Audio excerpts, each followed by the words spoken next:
guys, welcome at our test and review channel. Today we're going to take a closer look at one not very popular.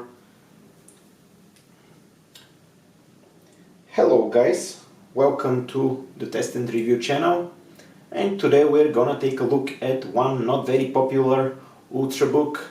It's the Dell Precision 3520.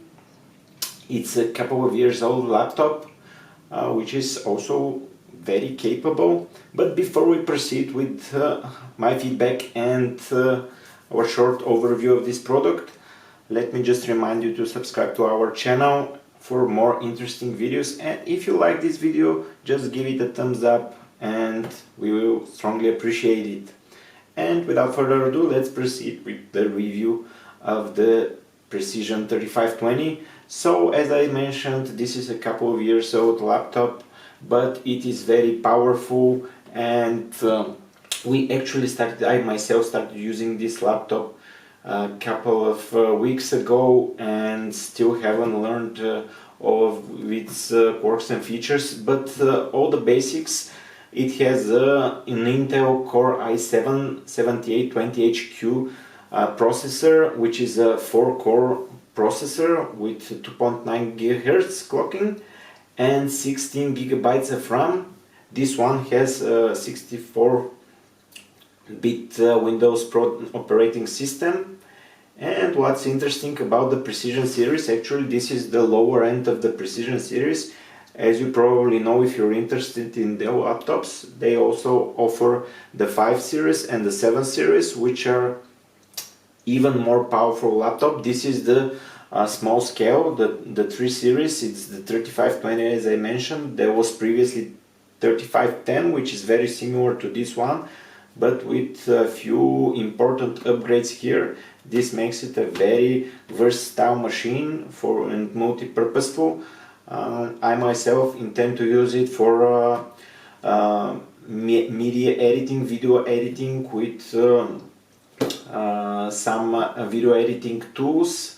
I will provide more feedback once I use it for a longer time, but for now let me just mention that it has the built-in graphics, Intel HD graphics 630, and a dedicated video card, which is NVIDIA Quadro M620.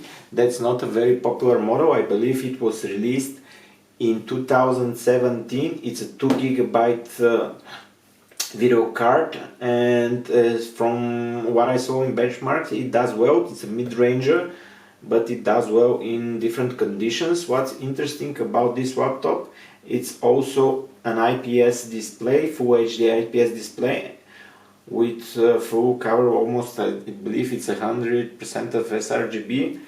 But what I like about this display is very sharp, and I like it a lot. So I will test this Precision laptop with Adobe Lightroom for photo editing and a couple more Adobe programs for video editing, and we'll see how it performs. It has 2 built-in stereo speakers, which are not the best in class that I've heard, but they're pretty good. And the display has a pretty thick bezel, as you can see from here. But the newer model, from what I remember, it was 3540 or 41 or something. Probably they have more models with thinner bezels and I believe a bit lighter. It also has a very comfortable keyboard with good travel for the keys. I personally would love if it has a bigger keys without so much space between the keys, and I also don't use numeric keypad. The 5th series of the Precision laptops, which are even more lightweight and use the XPS main board. You probably know the thin XPS laptops.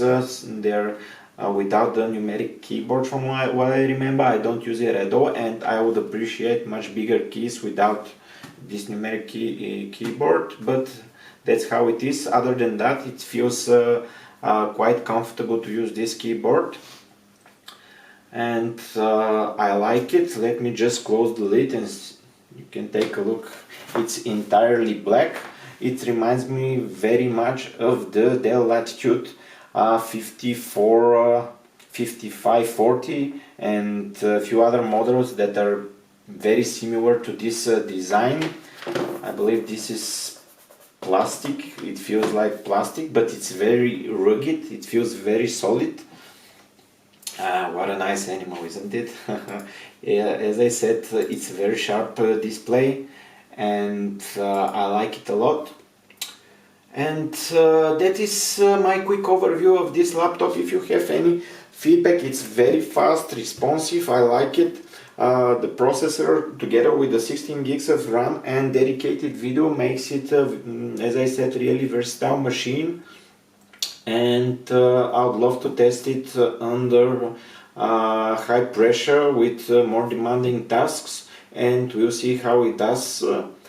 This one is also equipped with the 256 gigs of internal storage. I would love it to have